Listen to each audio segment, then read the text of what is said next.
पहा नवीन एपिसोड्स एकदम add free.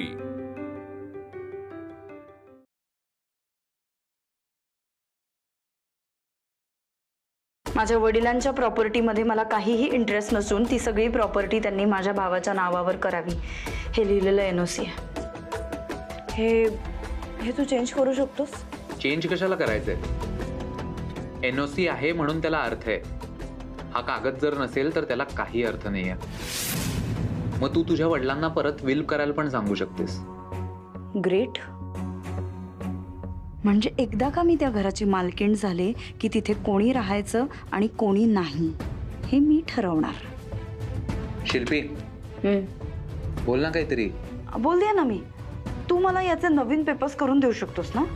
अच्छा, म्हणजे माझ्याकडून काम करून घ्यायचंय म्हणून माझी आठवण आली आहे। तर तू फक्त काम असलं की माझ्याकडे येते, मग बाकी माझ्या प्रेमाबद्दल तुला काहीच वाटत नाही? असं कसं म्हणतोस? मला कळतंय तुझं प्रेम आहे माझ्यावर। विक्रम, मी जेव्हा कोर्टात चक्कर येऊन पडले होते तेव्हा तू किती अस्वस्थ झाला होतास हे मला माहिती आहे। मी बघितलं होतं तुला। आणि त्यानंतर घरी आल्यावर तू असंही म्हणाला होतास की शिल्पी, आता तुला ज्यानी बरं वाटेल, जे केल्याने बरं वाटेल, चांगलं वाटेल तेच करूया आपण। मग हे करून मला चांगलं वाटणार आहे। करूया ना हे आपण? हो करूया ना, पण मग माझ्या प्रेमाचं काय आहे? अरे काय सारखं प्रेम प्रेम? मी काय कुठे पळून चालली आहे का? हे सगळं कोणासाठी करतेय मी? आपल्या फ्युचरसाठीच करतेय ना। माझं काय?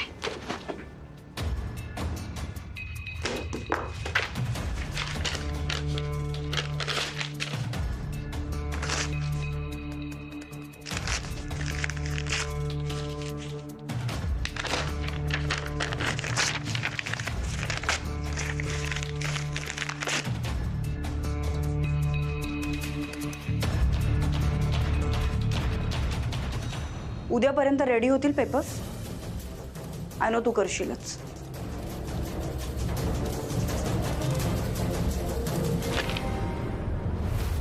अगं मयू, पण आपल्या सगळ्या पर्सनल गोष्टी व्हिडिओवर कशा टाकायच्या? आई तू माझ्यावर विश्वास ठेव आणि बिनधास्त बोल। ठेव विश्वास। पांड्या काका लाईट पकड ना। हा। I ready? Camera rolling, action. नमस्कार, मी अश्विनी वाघमारे। बऱ्याचदा आपण लोक काय म्हणतील या गोष्टीचा विचार करतो, हो की नाही? आणि आपल्या बायकांचं कसं असतं ना की आपलं आयुष्य हे आपल्या कुटुंबाभोवतीच फिरत राहतं। आणि तसं असायला हवं, कारण आपल्यासाठी आपलं कुटुंबच महत्त्वाचं असतं। एक मुलगी, सून, पत्नी, एक आई, एक वहिनी, ह्या सगळ्या जबाबदाऱ्या पार पाडणं खूप गरजेचं आहे आणि महत्त्वाचं आहे। बऱ्याचदा मी माझ्या माणसांना काय वाटेल याचा विचार करायचे आणि त्यांच्या मनाप्रमाणे वागायचे, आणि त्यात मी खरंच आनंदीही होते। पण काही कारणांमुळे आमच्या घरावर बिकट परिस्थिती ओढवली। त्यासाठी मला घराच्या बाहेर पडावं लागलं। काही कठोर निर्णय घ्यावे लागले, ते मी त्यावेळी घेतले। थोड्या काळाने परिस्थिती सुधारली, पण या दरम्यान झालं असं की मी बाहेरचं जग बघितलं। बाहेरच्या जगात जशा चांगल्या गोष्टी आहेत ना, तशा वाईटही गोष्टी आहेत। पण मी काय केलं माहितीये? त्या वाईट गोष्टी आहेत ना त्या तिथेच सोडल्या आणि चांगल्या गोष्टी घेऊन पुढे निघाले।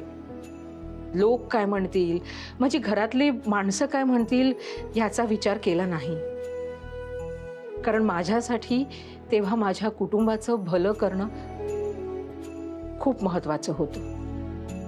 त्यांचा विचार करणं खूप महत्त्वाचं होतं, ते मी केलं। या निर्णयामुळे माझी काही माणसं माझ्यावर रुसली, पण मला माहित होतं ती माझी माणसं आहेत। ती माझ्यावर किती रुसली, किती रागावली, किती चिडली, तरी ती मला सोडून जाणार नाही याची मला खात्री होती.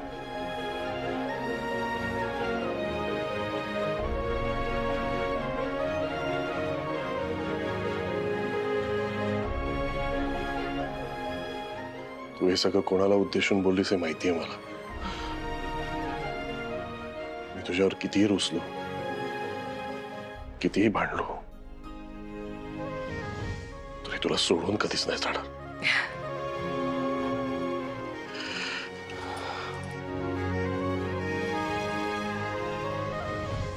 अरे जेनी पकड. खूप मस्त बोललीस. Smile please. अरे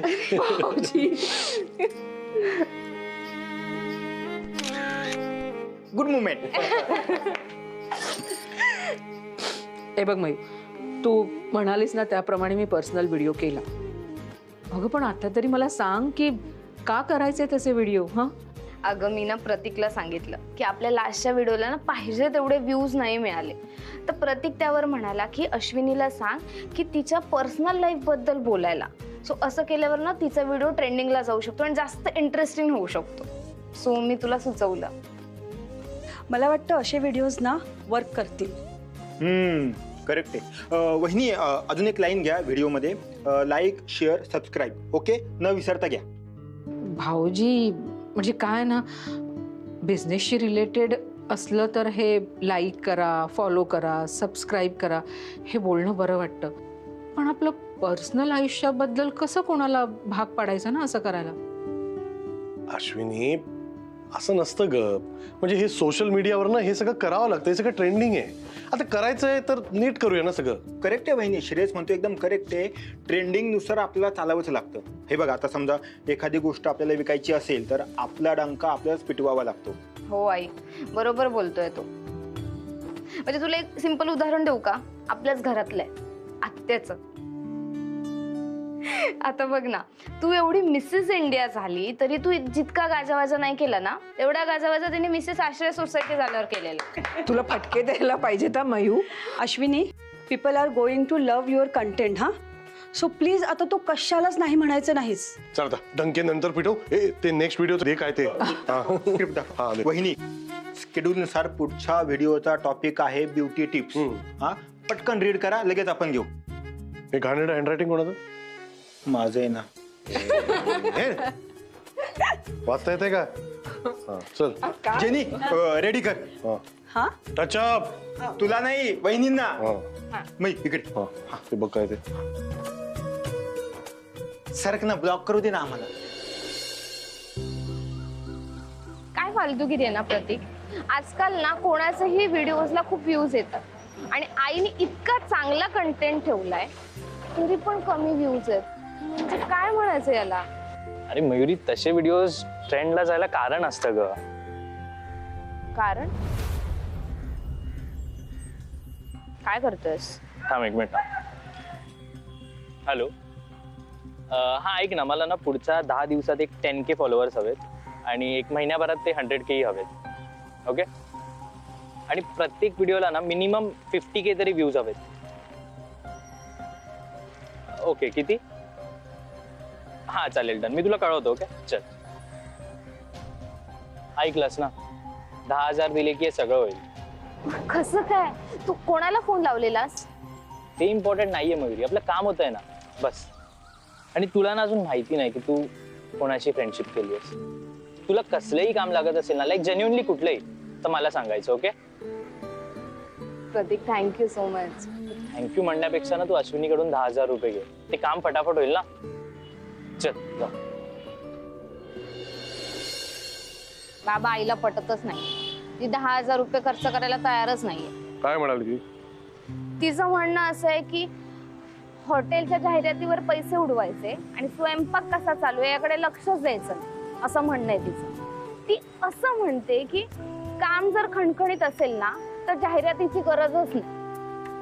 बाबा, पण आत्ताचा जमाना ना पूर्णपणे बदललाय. लोकांना ना असा क्विक रिझल्ट लागतो आणि जर आपण ऑर्गॅनिक फॉलोअरची वाट बघत बसलो ना तर वर्ष कसंच निघून जाईल आणि वर्षासोबत ट्रेंडही जाईल. पण कसं आहे ना मयू, जर तिच्यावर आपल्याला खर्च करायचा आहे तर तिची परवानगी हवी. आणि अश्विनी अशी सहज 10,000 रुपये खर्च नाही करत. तरी ती चेअर साठी 1.5 लाख रुपये घालायला तयार आहे. तेच ना, म्हणजे किती विचारपूर्वक निर्णय घेते ती. हो, ती म्हणाली एका चेअरमुळे क्लायंट्स हँडल होत नाही आणि त्यांना नाही म्हणावं लागतंय. जाऊ दे, करू दे तिला काय करायचं ते. बाबा तर तुम्ही पण तेच बोलता. जशी चेअर इन्व्हेस्टमेंट आहे ना, तशी फॉलोअर्स सुद्धा एक प्रकारची इन्व्हेस्टमेंटच आहे. तुमच्या दोघांशी ना बोलण्यात काहीच अर्थ नाही. जात. अगं अशी काय करत मयू.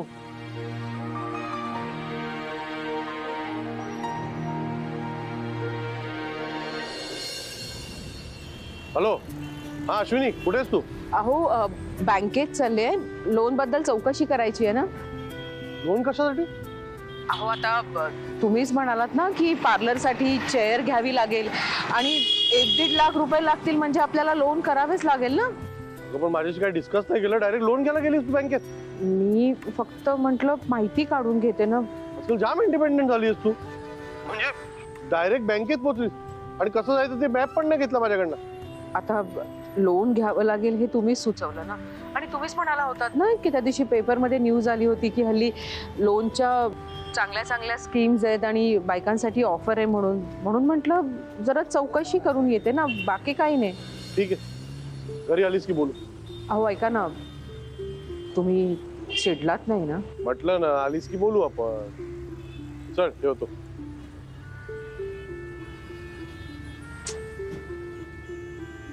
विचारायला हवं होतं त्यांना.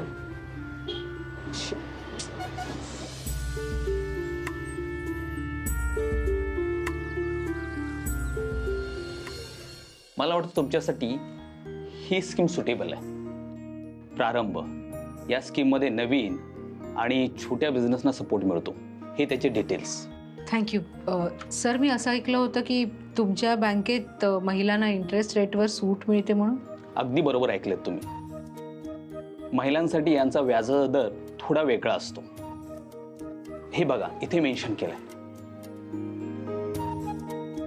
मला ना ही स्कीम आवडली आहे सर. अरे वा, मग आजच आपण सगळी प्रोसेसिंग करूया.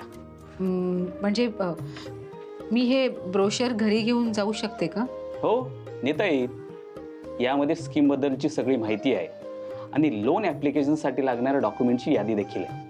ठीक आहे, म्हणजे मी हे ब्रोशर घरी घेऊन जाते आणि माझ्या मिस्टरांना दाखवते. आम्ही दोघे मिळून योग्य तो निर्णय घेऊ आणि मग दोघंही आम्ही बँकेत येतो. हो. Thank you sir. वेलकम.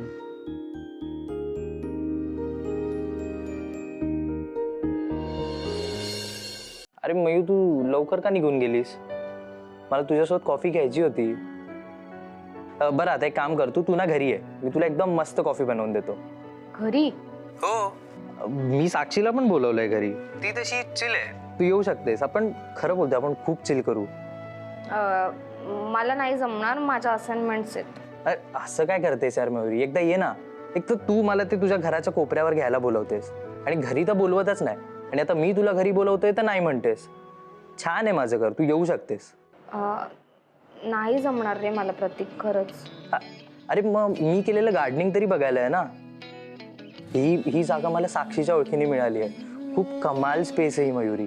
प्रतीक, नको मला फोर्स करूस प्लीज. काही झालंय का मयुरी? म्हणजे तुझा मूड ऑफ आहे का? काही नाही झालंय. सांग ना मला, काय झालंय? अरे आई 10,000 रुपये द्यायला नाही म्हणते फॉलोअर्स वाढवण्यासाठी. ती पार्लरच्या चेअरच्या लोनसाठी गेलेली बँकेत. एवढंच ना? ठीक आहे, चल, पैसे न देता पण कसे पेजचे फॉलोअर्स वाढवायचे ना ते मी बघतो. असं कसं होऊ शकतं? त्याची काळजी तू नको करूस मयुरी. आणि तसंही मी तुला सांगितलंय ना, मी असताना कसलीच काळजी नाही करायची. थँक्यू. चल ठीक आहे, बाय. हा, बाय.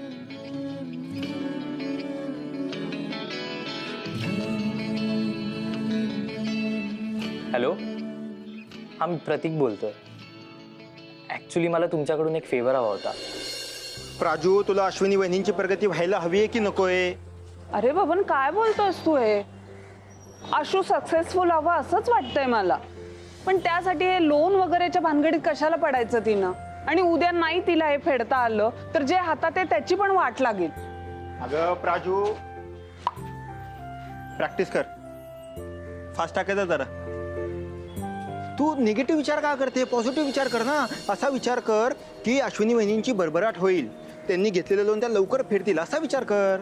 ऐक ना, ते इतकं सोपं आहे का रे? अगं बाई, सोपं नसतं, पण निगेटिव्ह विचार करायचा नाही, पॉझिटिव्ह विचार कर. पॉझिटिव्ह विचार केल्याने माणसाची प्रगती होते. तुला एक सांगू का, बिझनेसमध्ये रिस्क ही घ्यावीच लागते प्राजू. ऐक ना बबन, आशूनं मला माझं मत विचारलं आणि मी त्याचं उत्तर दिलं. तू का माझ्यावर चिडचिड करतोयस? प्राजू, तो माझा मित्र दी ग्रेट श्रेयस वाघमारे, अगं तो हाच मुद्दा घेऊन बसेल ना. आणि प्राजू, मी असं समजेल की अश्विनी वहिनींचा पाय मागे खेचण्यात तू श्रेयसची मदत करते. असं काहीही होणार नाहीये. आणि इतरांच्या बोलण्यावरनं आपलं मत बदलणारी आशू अजिबात नाहीये, त्यामुळे असं काहीही होणार नाही. अगं हे बघ बाई, मला तुझ्यात भांडण करण्यात आता कुठलाही मूड नाहीये, इंटरेस्ट नाहीये. मला भरपूर काम आहे.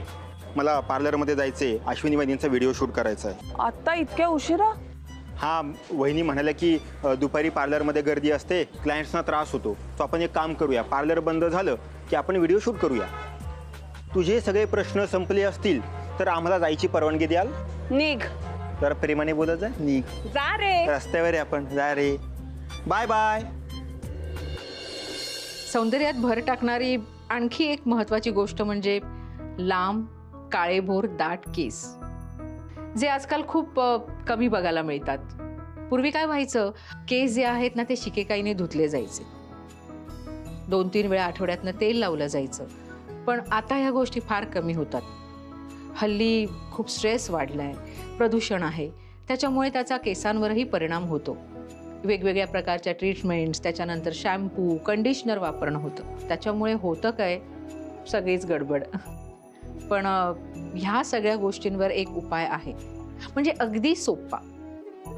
आपल्या स्वयंपाकघरात जाऊन खोबरेल तेल, एरंडेल तेल आणि कांद्याचा रस घ्यायचा. ह्या तिन्ही गोष्टी एकत्र करायच्या आणि केसांच्या मुळाशी लावायच्या. अशा लावायच्या की रक्ताभिसरण चांगलं झालं पाहिजे. आणि दुसऱ्या दिवशी सकाळी शिकेकाईने केस धुवून टाकायचे.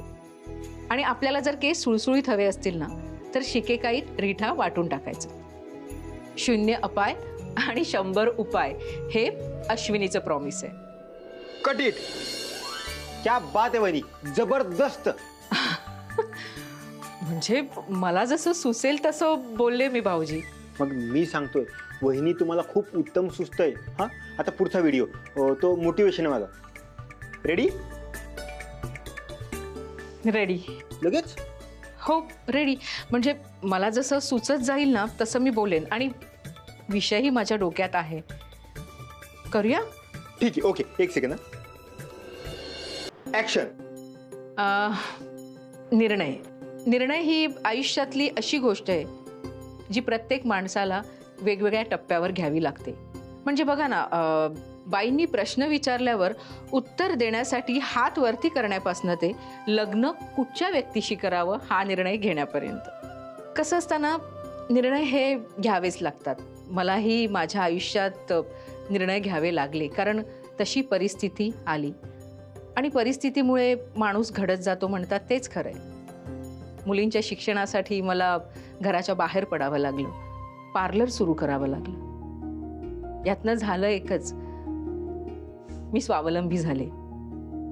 मीही तुमच्यासारखी एक साधी गृहिणीच होते, पण परिस्थिती मला सगळं शिकवून गेली. आणि खरं सांगू का, हे सगळे निर्णय मी त्यावेळी घेतले ना, म्हणून मी आज इथपर्यंत येऊ शकले.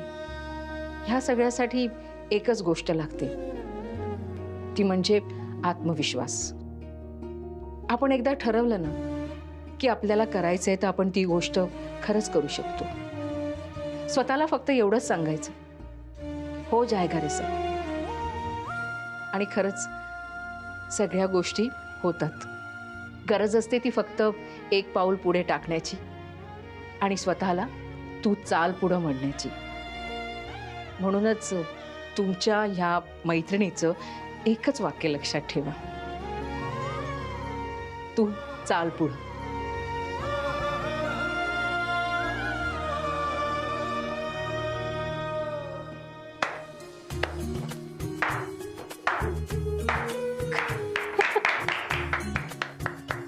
वहिनी, खरंच खूप सुंदर बोललात तुम्ही, खूप छान. वहिनी, आपला हा व्हिडिओ बघून एक जरी बाई घराबाहेर पडली ना आणि स्वतःच्या पायावर उभी राहिली ना तर आपण असं समजू हमने जीत लिया. वहिनी खरं तुम्ही खूप ग्रेट आहात. Yes Ashwini, I remember. तू आधी ना खूप छोट्या छोट्या गोष्टींना घाबरायचीस, पण बघ तिथून इथपर्यंत पोचलीस. मी तर फक्त लोनच्या चौकशीपर्यंतच पोचले. वहिनी मग काय ठरवलंय तुम्ही पुढे? असा विचार करते की लोन घ्यायचं म्हणून. अगं पण श्रेयस, अगं यांनी माझ्यावर इतका विश्वास टाकलाय, तो विश्वास ना मला सार्थ करून दाखवायचा. मी बँकेतनं लोन काढेन आणि त्या कर्जाचे हप्ते मी ना वेळेवर परत करण्याचा प्रयत्नही करेन, म्हणजे करेनच. त्यामुळे होईल काय, यांच्या मनात जी कर्जाची भीती बसली आहे ना ती निघून जाईल आणि आता मी मागे वळून नाही बघणार. वहिनी तू चाल पुढं.